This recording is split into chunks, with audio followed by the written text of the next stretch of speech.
Welcome back to the Athlete's Mindset. Today's guest is Coach Pettit, former Nebraska Volleyball head coach and the coach who led the program to its first national championship in 1995. Coach Pettit helped build Nebraska Volleyball into one of the premier programs in the country. And what makes this conversation special is his perspective on leadership, confidence, team culture, and the mental side of performance. In this episode, we talk about his coaching journey, what it takes to build a championship team, how great coaches instill confidence into athletes, and some lessons he's learned from a lifetime spent leading people. I'm excited for this one. Let's get into it.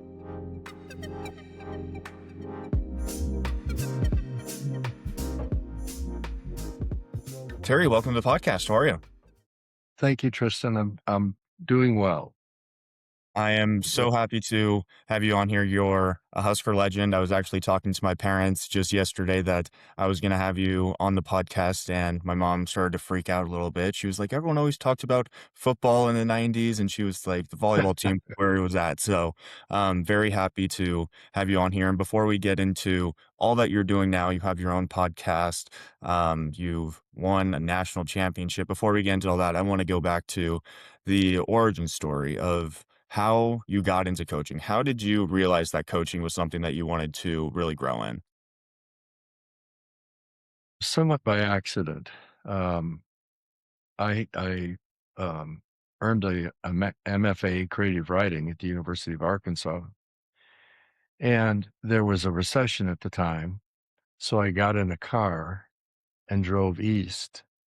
And when I got to Virginia, I started, anytime I saw a sign on the highway that said there was a college there, I walked in and to the English department and introduced myself. And so I went through Virginia, up through Maryland, down the Eastern Shore, and on my way back, I was cutting through North Carolina, and in a small town called Lewisburg, which is about an hour north of Raleigh. And I'd already had 2 job offers, which was amazing because I only received them because an opening just happened prior to me walking in. But I thought, well, I'll check this one out as well. So I went there and they said, well, the dean is not here. He's the person who hires, but he'll be here tomorrow morning. So I stayed at a motel, went in and met with Dean York at Lewisburg College. And they offered me a job. And the reason I took it is it reminded me of the liberal arts college that I went to in Indiana. So I was comfortable. And originally the job entailed basically teaching 3 or 4 introductory courses to freshmen in English or literature. But on my resume, I had put that I had played for Jim Coleman. And Jim Coleman was the 1968 Olympic coach in men's volleyball. Now, he and Jim had a club in Chicago. So Title IX had come in, and I wasn't aware of that. In grad school, I wasn't focused on sport. But the president asked me if I would coach the volleyball team that they were going to have. I didn't know he meant women because women had not been involved in collegiate sport up to that point. Now, I said, yes, I'll do that. And a week later, had a meeting, and I think the 25 women in the room, none had ever played volleyball. So it got to work. And the first match we played against a team from Eastern North Carolina. We lost 50 consecutive points to one server, did not rotate. And however, 2 weeks later, we went to their school and we won. We won the match. So I had athletes. The athletes had been recruited to play basketball at Lewisburg, and had some wonderful people there. The men's basketball coach was named Enid Drake, and he mentored me through that process. And anytime I had an issue that I didn't quite understand, I would go into Enid's office. So we coached there 3 years, and by the 3rd year, finished 5th in the national junior college championship. And Paul Sandiford, who eventually became the women's basketball coach at Nebraska, Paul Sandiford was the girls' basketball coach, and he pulled a flyer out of a wastebasket, and actually 2 flyers. One was for Nebraska women's volleyball, one was for Minnesota women's volleyball. And so I called Minnesota, and they said they were definitely going to hire a woman. And I really wasn't sure quite where Nebraska was at. I had a general idea that was west of where I grew up in Northwest Indiana. And so they said, well, you can apply. They weren't particularly enthusiastic about it, but you can apply. And a couple of weeks later, they said, we would like to interview you, but they didn't pay to fly me out. And so it was a 3-day drive from Lewisburg, North Carolina to Nebraska. The most interesting thing about the interview, and maybe the genius in the interview, was they had me run a 1-hour practice for a handful of athletes who were there during the summer. So I ran the practice. It gave me a feel for the athletes, and they were people that I thought I could work with. I went back home to my home in Crown Point, Indiana, and they called and offered me the job, and I spent 2 or 3 days thinking about it because I had always thought I wanted to get back closer to home and closer to the Midwest, but I thought it would be as a teacher of creative writing. And I thought, well, I'll do this for 3 or 4 years, and then I'll get a job at a liberal arts college and move back to writing. It turned out to be a different story. Yeah, that is super cool, and I feel like the best things in life, that's how it happens, is it just comes out of the blue, especially you getting into, coaching women's volleyball at a small school in Virginia, and then you find your way to the University of Nebraska. So you first stepped foot on campus in Lincoln. When you arrived at Nebraska, what was your vision for Nebraska volleyball? Tristan, I don't think I had a vision. I don't think it was survival. Uh, I understood coaching to some degree. My father was a wonderful coach. He was a baseball coach, and he was also a milkman. But baseball may be one of the best sports to um, enter into coaching because everything is situational. And so uh, he coached me in Little League and Babe Ruth and all of that, and he had tremendous attention to detail. So that carried over into pretty much everything that I did. And the volleyball part wasn't as challenging to me as relating to a university that at that time was probably 22,000. And simple as getting a pass to park my car or to understand who I went to get things done. And we were a split department at that time.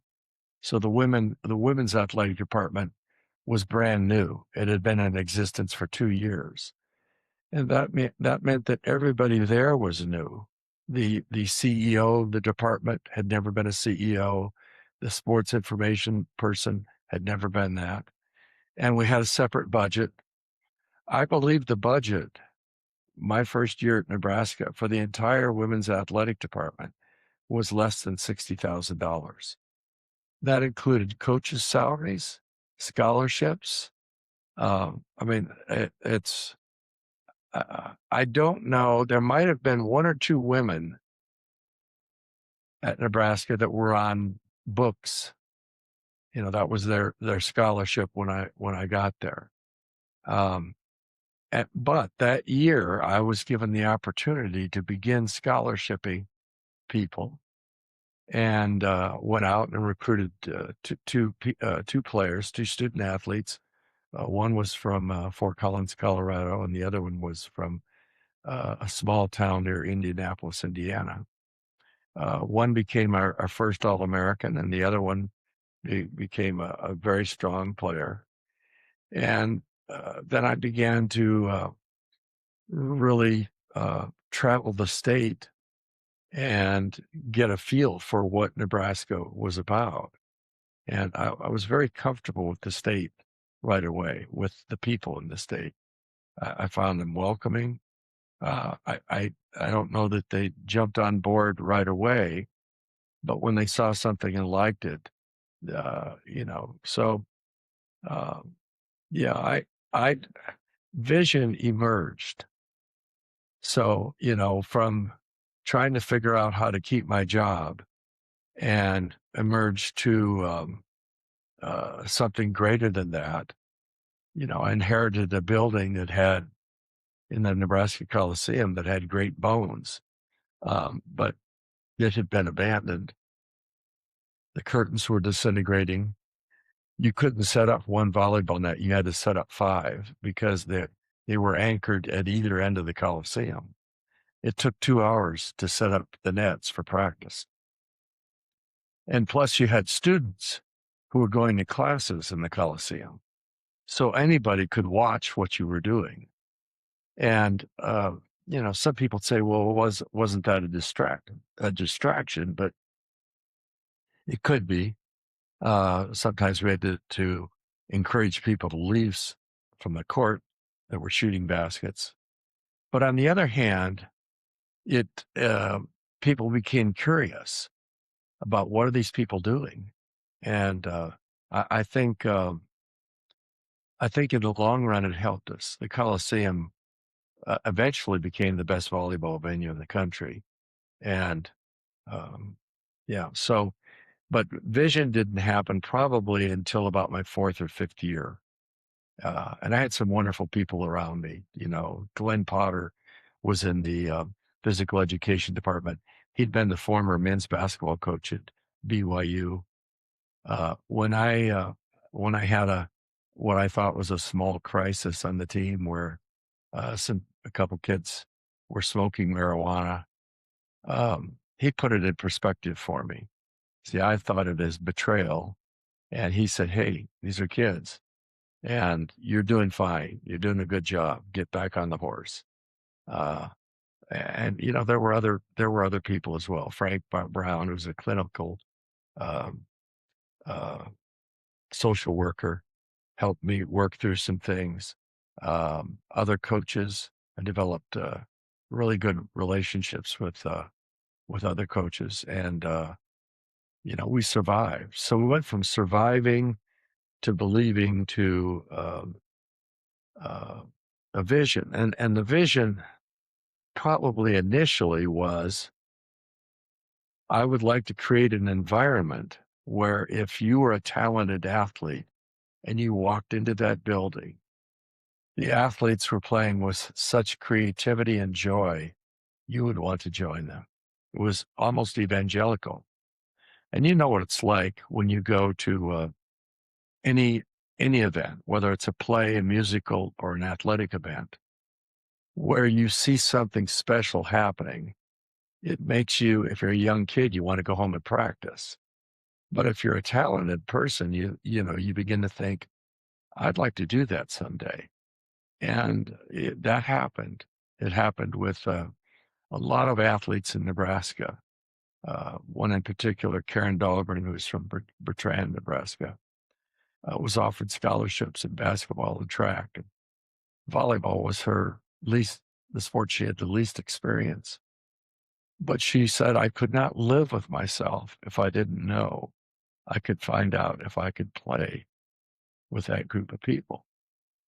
And then later in my career, that vision transitioned. Once we started to have success, and it was really more about empowering the people that I was coaching, helping them work from adolescence to young adulthood, helping them make better decisions, helping them understand um, something beyond themselves. But to say that I had that when I walked in there that first day, wouldn't be true. So, I grew as a coach, the program grew, and I think it was continuing to evolve the day that I left coaching and encouraged Bill Byrne to hire John Cook.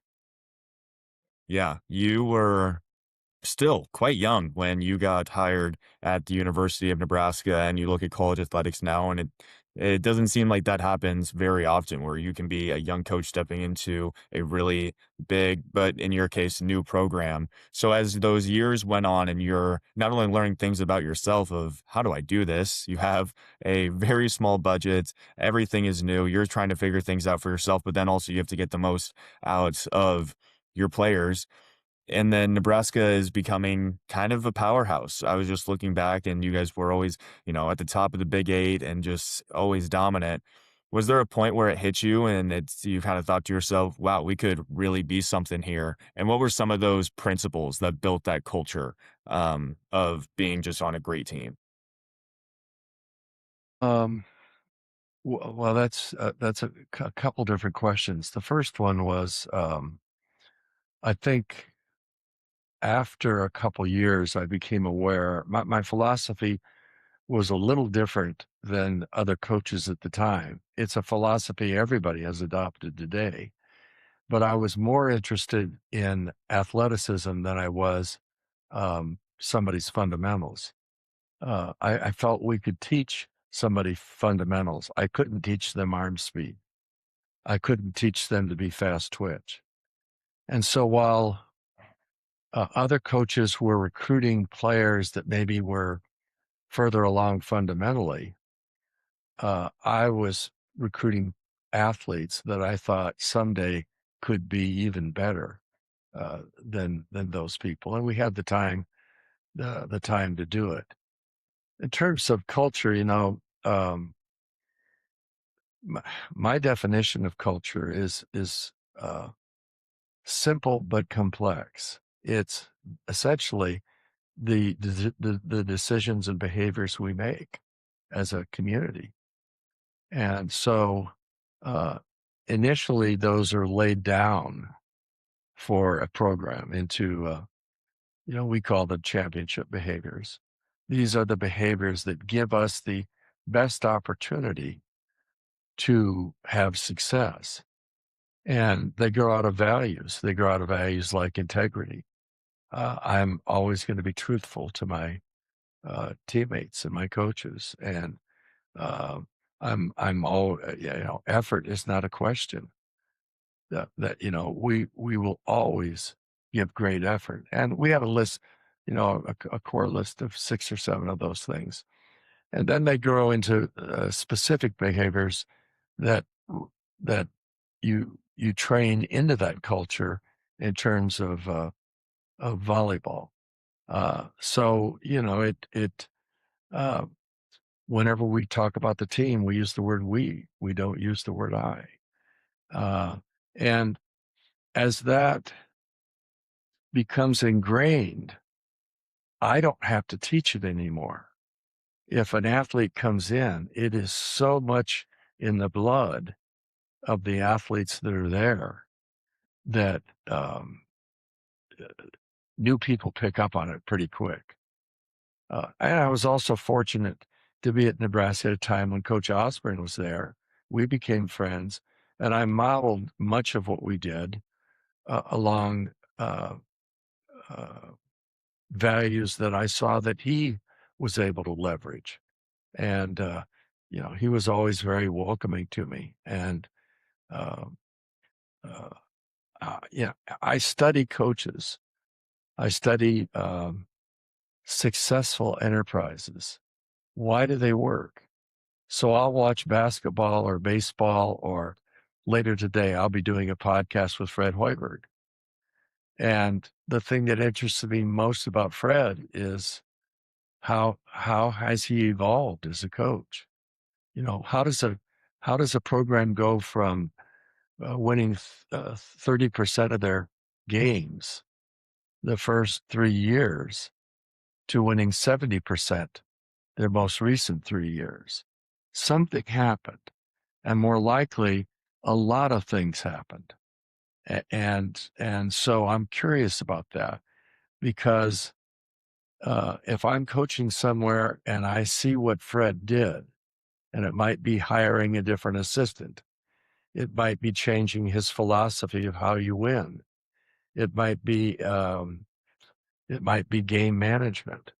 Uh, so if you looked at Nebraska volleyball, I see thousands of threads coming in of how it impacted me. I can see my father telling me how to slide into home plate when the catcher already had the ball, and having it and doing that in Little League, and having it be successful.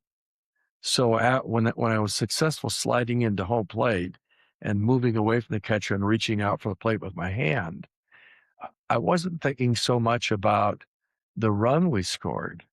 I was thinking about the preparation that led to the run we scored. And that's a totally different, and for a 12-year-old boy to be thinking that way, that's totally different. So, my thinking, creative thinking, critical thinking really goes to my father.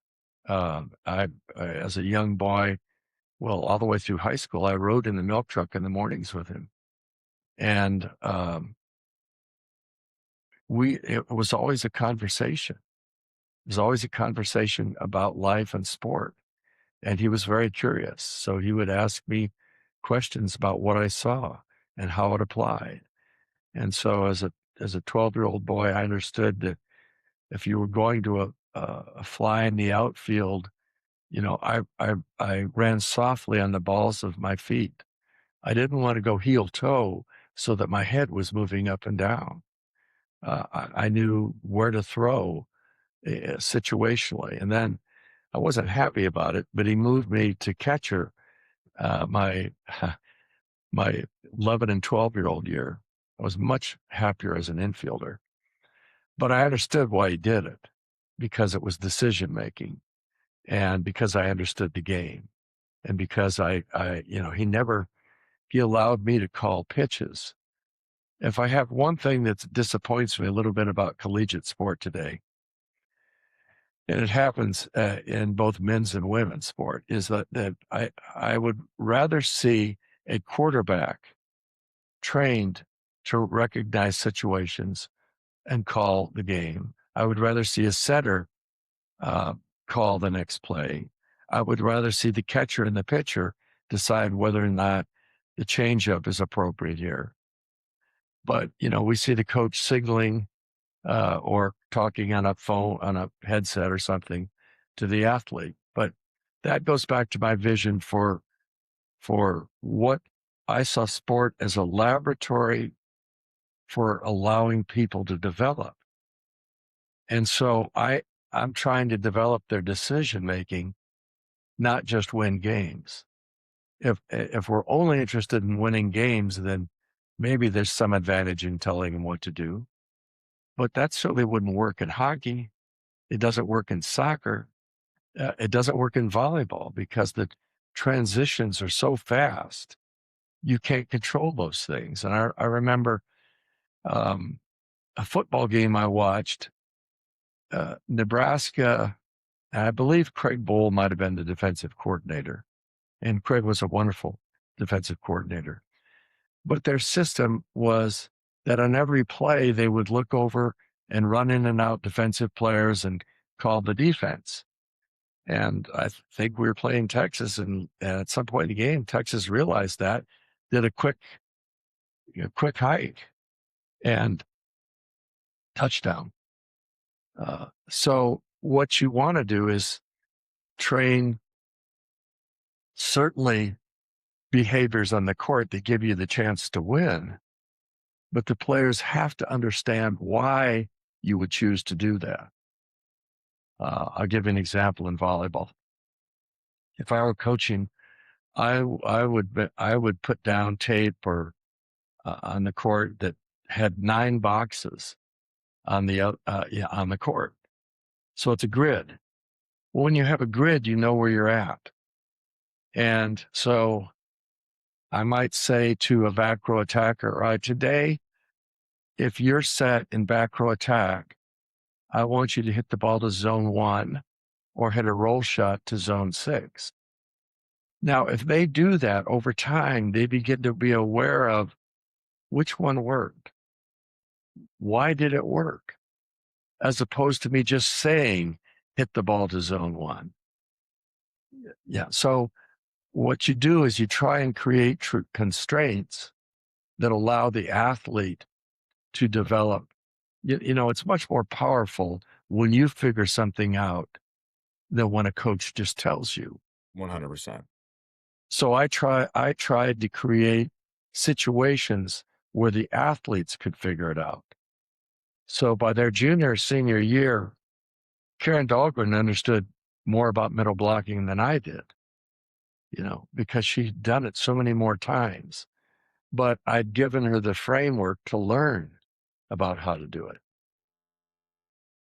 Yeah, I think that is all so great. And you touched on something that I absolutely love. I think confidence is evidence based. And I think you gave a few great examples of that. Like you said, when you're sliding into home plate and you got to maneuver your body and do a swim move to try to touch home plate.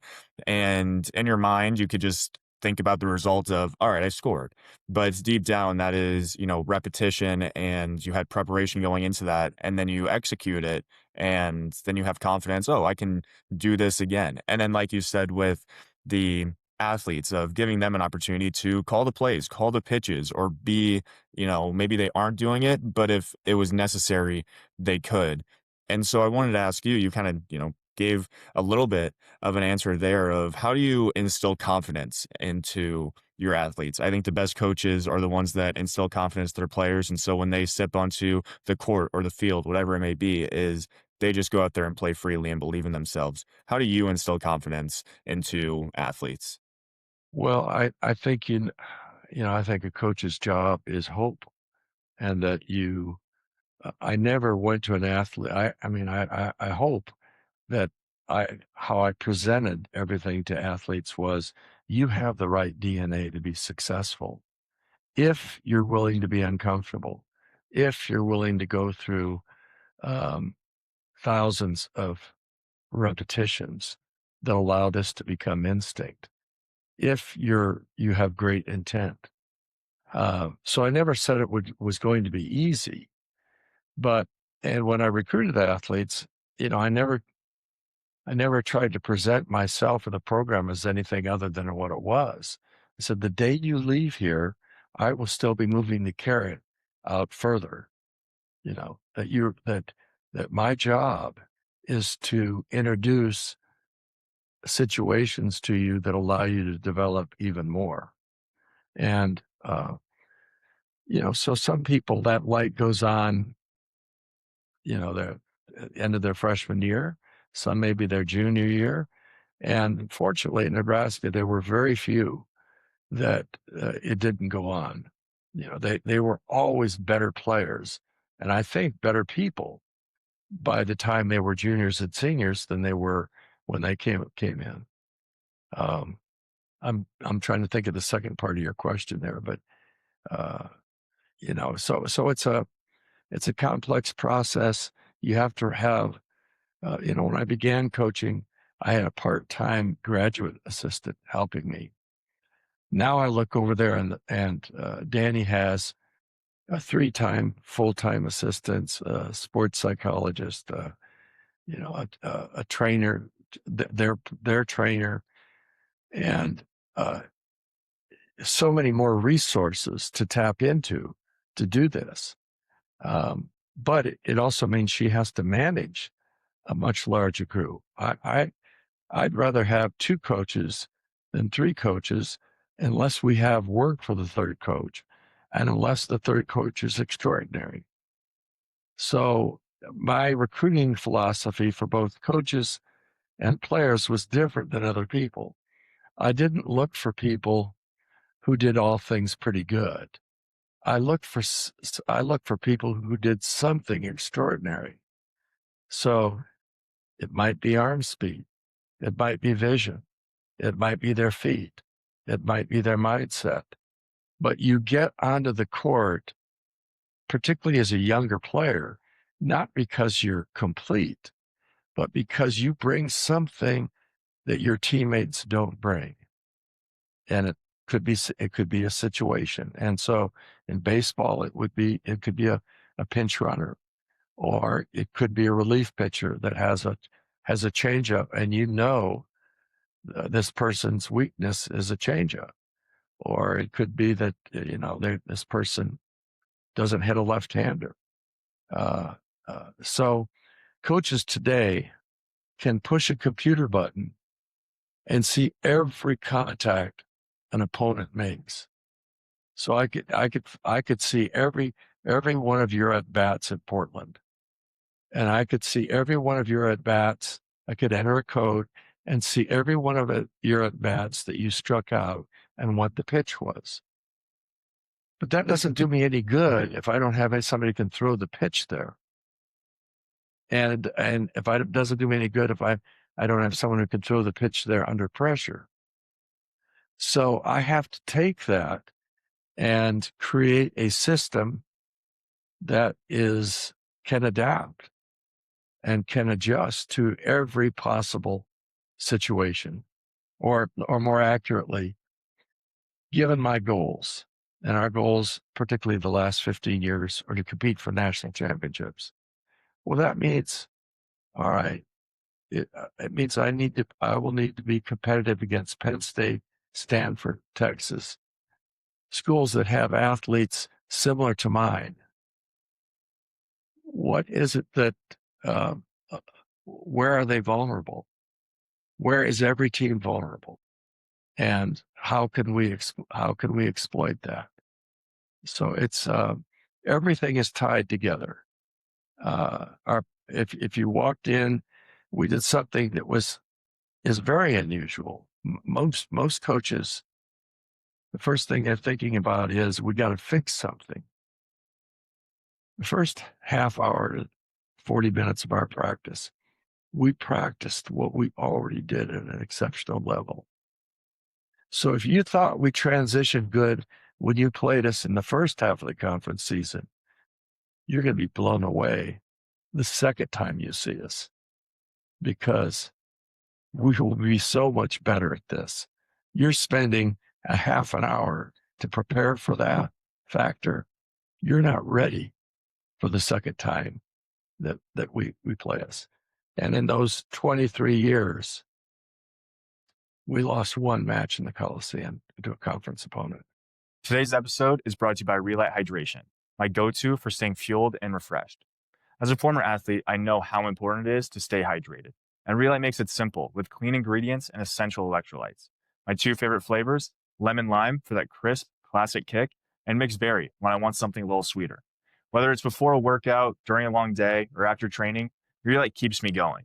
You can try it yourself and get 15% off with my code Athletes Mindset at checkout.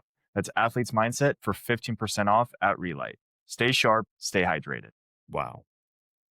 That's unreal. And it had to have gotten to a point where every opponent stepped into the Coliseum and said, there's no shot that we have any chance here. And I love what you said right there of just you're almost perfecting, we're never going to be perfect, but we can absolutely strive for it. Of if you show up at practice and all you're doing is telling, your players, all right, this is what you're doing wrong, this is what we need to work on the entire day, then what happens to the things that you are exceptional at? But if you're Right. continuously just trying to perfect Right. those, I think that's where you make the biggest strides. And like you said, another school walks in and they're going, yeah, this team was really good from the outside, or this is something they're really good at blocking, but they had this weakness. Well, if you've just gotten better at blocking, then there's nothing they can do to stop it. So I love that philosophy. You've done a lot of research on leadership throughout your entire life. You've obviously been a leader and, built a whole bunch of leaders.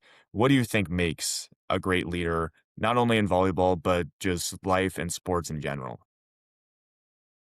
Well, I think you begin with someone who wants to create more leaders. In other words, if you look at a team, I'm not interested in 15 followers. I'm interested in people developing their own leadership skills. so that they take charge of situations. And if you look at the history of Nebraska volleyball, I'm thinking Nikki Stricker goes on, and she's the head coach at Montana. Karen Dahlgren is the head coach at Kansas. Christy Johnson's the head coach at uh, Iowa State, and John has several. So, and several have become physicians, and several and surgeons and whatever. They're all in leadership positions. And uh, even if your primary work unit is your own family, you're in a leadership position. So I celebrate collaborative leadership. I'm not interested in autocratic leadership because I don't think it I don't think it allows those people to develop critical thinking. There's a difference between a manager and a leader. And I'm not going to put somebody in a fighter jet until they have the skills to fly a fighter jet. But that's my goal. My goal is not to have somebody sitting behind them in the fighter jet telling them when to bank and when to dive and when to rise. It's so I think you have to understand what values are we witnessing for. And the first is integrity. You absolutely have to be truthful. And it's one of the challenges that we have in our country today. Lying has become entertainment, that we don't hold people to what they say. But a team has to hold those people to what they say. As we're speaking, I think the finals of the College World Series are on Saturday, and I believe it's Oklahoma and North Carolina. And but those teams are there not just because they have arm speed, not just because they have quick bats, but somehow the coaches have been able to get that group as a whole to set aside certain individual wants and desires and commit to being a team. And very few people get exactly what they want in life or being a college athlete. They might have been a high school shortstop, and now they're playing a relief role in some aspect as a utility infielder, or they might have been the starting pitcher, and now they're rarely used their first year. But they can't walk around and pout. They have to use it as an opportunity to get better. Stephanie Fader, tremendous player for us, three-time All-American from Union, Missouri. When she went into the Hall of Fame at Nebraska, as I'm walking up to shake her hand, she said, I said, Coach, do you remember what you always used to say to me? I said, what, Stephanie? She says, figure it out. So when she would err in practice, I didn't tell her what to do. Figure it out. What just happened? And make the adjustment. And with Stephanie, it became humor, because she knew what I was going to say before I knew what I was going to say. But that's what I wanted. I wanted people that, you mentioned Mandy Monson. Mandy's a strong individual and a very intense competitor. And we leveraged that. She was a great defensive player. She was quick off the floor. Angie Oxley, Mandy was from Wallace, Nebraska. Angie Oxley, who played on the same team, was from Ogallala. They had different strengths. They had different talents, but they're both valuable. And so situationally, particularly early in their career, one might be on the court because it matched the situation. Over time, they're both on the court. Yeah, it's I feel like leadership is one of those things that some people say you just have it, but I think it's one of those things that can very well just be learned. And like you said, when you have a team that is full of people that are going to hold not only themselves accountable, but they'll hold everyone else accountable. You have people that are going to lead by example. You have people that are going to be more vocal leaders. And I think that's what the best teams are made out of is it's a team Well, that is just absolutely full of leaders. Everyone isn't afraid to, hold someone else accountable. And that gets me to the 1995 national championship team. First off, just what made that team different than, you coached many teams that were so close, and possibly teams that could have also won national championships. But what made this 1995 national championship team different? well, it comes back to what we're talking about. For 45 years, Nebraska Volleyball has committed to doing everything as well as it could. And I'm talking about selling tickets, interacting with fans, behaviors, how you interact with teammates. And people sense that about it. That doesn't mean you win every game because other programs have talent too. Other programs have exceptional coaches. Other teams have exceptional support. But if how we hang up our clothes, how we interact with people on the road, how we get on and off a plane, how we look people in the eye when we talk to them, those were all commitments. So no matter what your talent is, it doesn't happen without that. But then that team had three exceptional senior leaders. Allison Weston was National Player of the Year.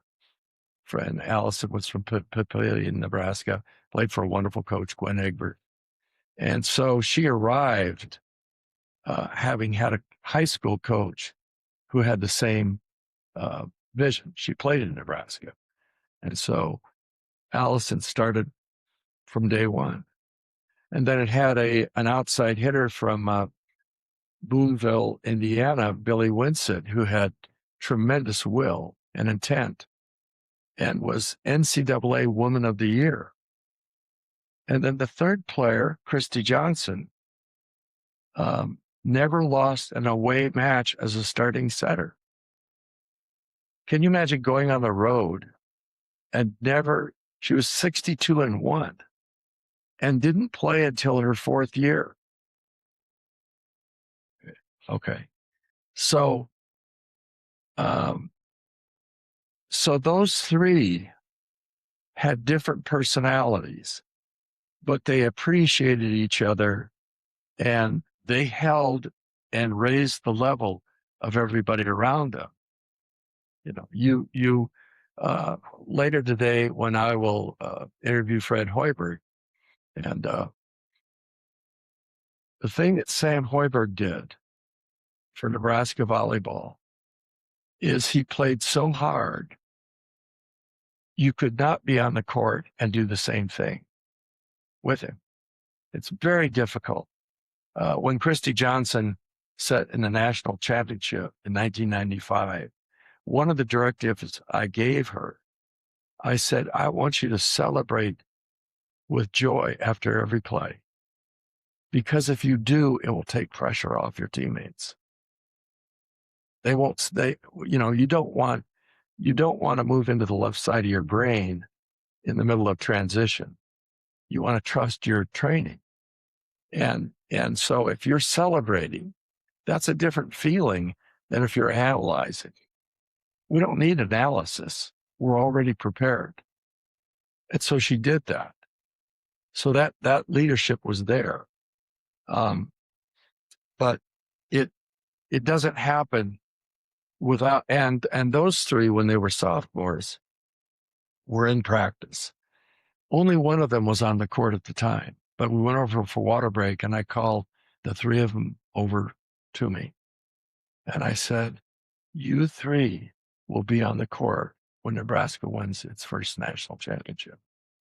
I was whispering to him, was it? And that they probably think, but you have to communicate that vision long before you're in position to leverage it. And so I encourage those three to spend time with each other off the court. That they had to develop a level of trust. If they were going to lead, they had to develop a level of trust. Everybody talks about holding people accountable. That's important in leadership, but it's actually further down the line. But Christy Johnson threw a player out of practice, and a really good player. Maria Hetbeck was our defensive specialist and was the best defensive specialist in the country. But Maria didn't go for a ball. Christy threw her out. And Maria said, "No, I'm not leaving." Christy said, "Yes, you are." And then after a bit of time, she allowed her back in. But somebody might walk in and say, "Wow, that's tremendous leadership." It is, but that doesn't happen before all different kinds of leaderships long before that. And so we practice leadership every day in practice. We practice mindset every day in practice. We practice mental toughness every day in practice. So I'm going to give somebody the opportunity to fail. And then I'm going to give them the opportunity to learn from it and succeed. Many, many years ago, early in my career at Nebraska, I had a freshman, Tammy Thompson, from the western part of the state. And we were playing in North Platte, and her whole town had come out to see her. So I said, "All right, I'll let her go in and play serve." She had a jump serve. And she jump served the ball, and it went and it looked like a homing pigeon, went toward the net, then did a struck left turn, went up into the stands, nowhere near the court. And everybody laughed, and she came out. But when she came back, at the end of the next practice, I lined the players up on the court. And I said, "You're going to run lines. Tammy's going to serve the ball 5 times. Jump serve. Every time she misses, you're running sprints." Now so I have to recreate that pressure. That's not punishment. I'm taking the person who is the least talented on the team, the least experienced, and still giving her the opportunity to perform. Now, does she do it initially? No, but we needed conditioning. So if all 5 had gone in, I would have had to figure out another way to condition the team. But you know, those were constant challenges. One of the questions I will ask Fred today, in volleyball, Danny Busboom has 2 or 3 male volunteer managers that play, that jump higher than anybody on their team, hit the ball harder than anybody on the team. She can put them across the net. Fred doesn't have NBA players standing there. No. So I want to find out, how do you create that? And I know there are ways. There are ways that you could do this, that you can, through constraints. How can you create a situation where your point guard makes a better decision in this situation? And so I'll be curious to see what he says. So that 95 team had talent, had leadership, and there's some luck that goes into it. We played in 6 Final Fours. Every kid, from 1982 through 2000, played in at least 1 Final Four. Okay. So think about that culture, but I lost my train of thinking here. But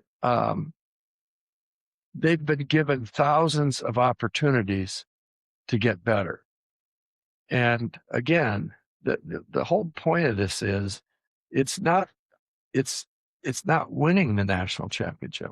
It's back to luck. One of the things that helped us was we played Texas in the final match. We had just played Texas a month before at Texas. Now that helps Texas too. But we didn't have computers back then. Had we played Stanford, somebody that we hadn't seen, I still spent 48 hours thinking about Texas and breaking them down. But it was much more efficient than if I'm looking at a team that I haven't coached against. I know how Texas solves problems. I know how somebody's going to respond to a certain situation. It doesn't guarantee we win because their coach is a Hall of Fame coach. And he's doing the same thing. And, that's when it's really fun in coaching. When I had the opportunity to coach against Don Shaw or Mick Haley or Russ Rose or any of the best people in the sport, that's when it was, that's when my juices were there because I knew, for example, said this to somebody the other day, and I don't remember what the situation was, but if I know that somebody, I know, I was playing golf with my nephew. My nephew was Mr. Baseball and Mr. Football in the state of Indiana. Imagine that. My brother, his father, was drafted by the White Sox and was a great coach and teacher. And I said to Chip's now the superintendent of Hinsdale Schools in Illinois. I said, Chip, when you prepared for an opponent, tell me something you looked for. He said, and what he said was brilliant, but it's only brilliant if you really, it sounds simple, but it's really a sophisticated answer. He said, I look for somebody on the other team who didn't like tackling. Now, he had to watch hours of videotape to see hesitation.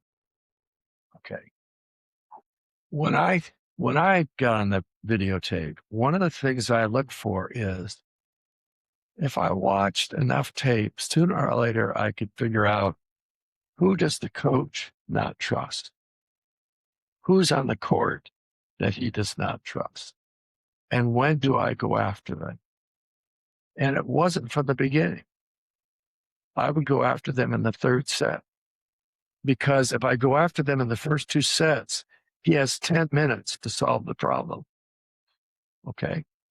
And if he's a great coach, he will solve it. But if we come out in the third set and attack that, he's got 2 minutes.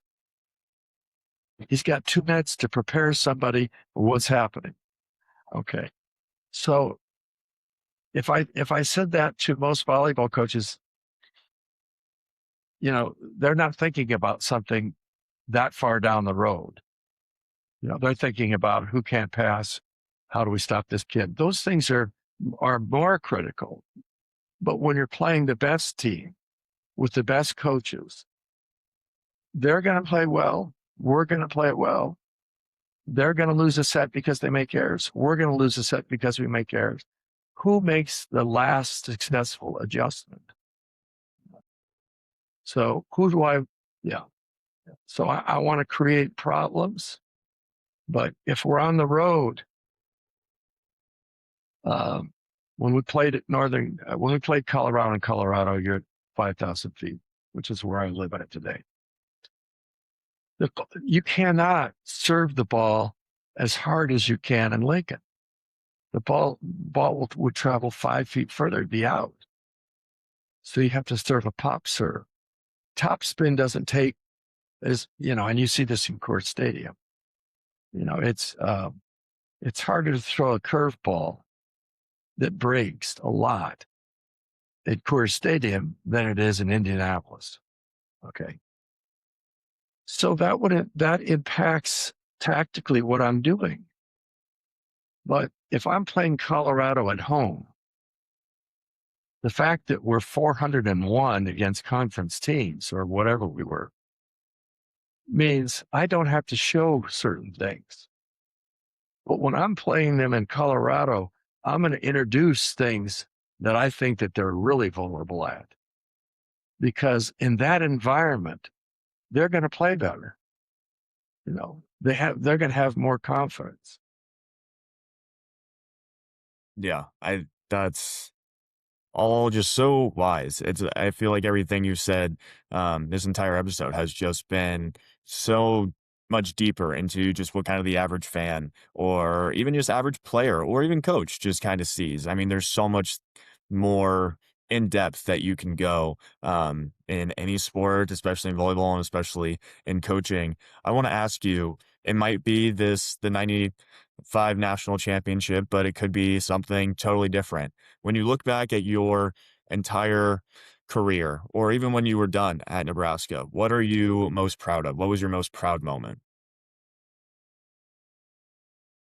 I'm proud that Lisa Reitzma Rottenberg has raised, along with her husband, a healthy family. And they have kids that are active and multi-sport athletes, and their daughter committed to Nebraska the other day.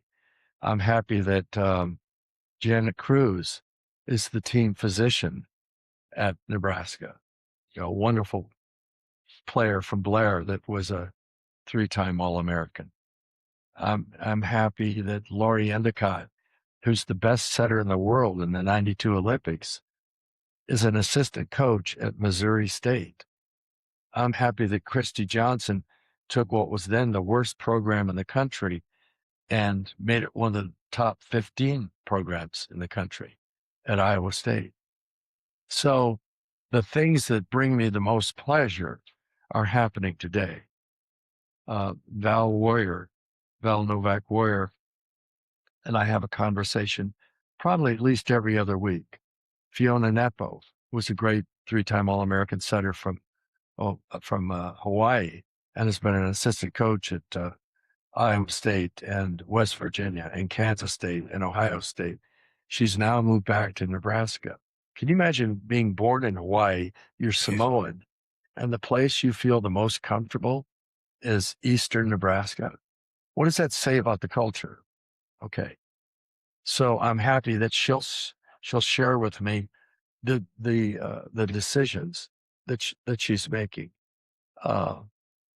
When I was back in Indiana last week, and I had not been back there in 3 or 4 years, I sat down in a nearby town for lunch with 2 former teammates. Bryce Pavlish, who and I played on the golf team together, and it was a very successful team. But Jim Kroll was there as well, and Jim was the best athlete in the school. Jim's son pitched for the Cleveland Indians. Jim's grandson pitches for Notre Dame. But we talked about, you can imagine what we talked about. I was thrown out of practice twice in high school, and not for some of the most ridiculous, we're in a drill where you're running a 3-man weave down to the other basket and 3-man weave running back. And one of the players throws the ball over to me before the other team has come back, and we're meeting him at half court. Well, the coach tossed all 3 of us out. And, so we're laughing about those things. Once you are on a team, you're always on the team. Virginia Starr doesn't call me about decisions that she's making with her family, but I'm always her coach. The job doesn't end. The relationship doesn't end, but it's up to them. You don't want to bug them, but it continues. So, yes. I'm I'm so pleased with who they've become and the impact that they're having on other people. That's so cool. I had the opportunity to interview Darren Erstad and have him on the podcast. And I asked him the same exact question. And it's crazy because he had very similar answer. And he just said that there's so many players that he coached that still reach out to him or invite him to their weddings, or even just reach out and just say, hey, this is an update on my life. Thank you for everything. And he just said that's what he is just most proud of. And I think that's so cool. I end every conversation with the same question. Let's use coaching in this scenario. If you could go back to, let's say, when you're at Lewisburg and you first become a coach, and you could give yourself one piece of advice regarding just the mental side of volleyball, of life, whatever it may be, what advice would you give yourself?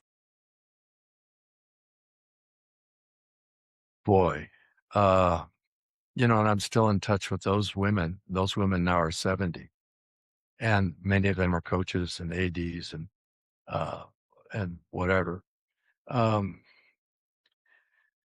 you know, I didn't know enough to be frightened at that point. I didn't have anybody's telling me that you can't do this, and so from that point, um, I don't know. I think the advice I would give not just myself, but any younger coach. I see I see athletic directors will say, okay, I'm going to hire a women's volleyball coach. So I'm going to go to a Big Ten school and hire their assistant coach who has never been a head coach. There are things that you learn being a head coach in junior high you don't learn being an assistant coach at Nebraska. Because when the bus breaks down, it falls on the head coach. If so I think every coach needs a mentor. And particularly the first time head coach needs a mentor. They need someone that's going to put something in perspective for them. Enid Drake, a former minor league baseball catcher, was 40 years old when I began coaching at Lewisburg. I thought he was ancient, but I would go into his office and he would be chewing tobacco, and I'd ask him a question and he'd sit there for 2 or 3 minutes before answering it, which means he was really considering what I said. And frequently he would give me an example. And he gave me an example of a situation where they're playing in a basketball game and he brought somebody off the bench in the last 2 or 3 minutes, and they weren't going to win the game. There was no chance of winning it. But the player missed the opportunity to make the right decisions. And so he took the time afterwards to explain to the player, it's not about score. I remember watching the Spurs 12 years ago when they won the NBA championship. Whether it was the 12th player on the team or whether it was Tim Duncan, they made the same decisions. They did the same things, the same behaviors. That's because of Greg Popovich. And it's because, so if I was coaching, I would want Greg Popovich as a mentor. I would want Enid Drake as a mentor. I would want John Cook as a mentor. I would want Kirsten Booth as a mentor, Robbie Revelle as a mentor, you know. And sometimes all you have to do is ask. And so if you can't afford, if you can't get that one person, you can get a collaborative group of 3 people. One might be your pastor, one might be another young coach at another school, but you need to bounce ideas off people. They can keep you from getting run over. That's unbelievable. Coach, I am so thankful that you took the time to hop on here. Everything you said was so valuable. And I think not only coaches, but athletes and anyone who listens to this is going to absolutely love it. So once again, thank you for coming on. Well, thank you so much, Tristan. I appreciate what you're doing and appreciate you and good luck with everything. Yes, sir. Thank you. Thank you again to Coach Pettit for sharing his journey and insight into the mental side of the game. If you enjoyed this conversation, make sure to subscribe, leave a review, and share with someone who would find it valuable. Thanks for tuning in and keep moving forward. Until next time.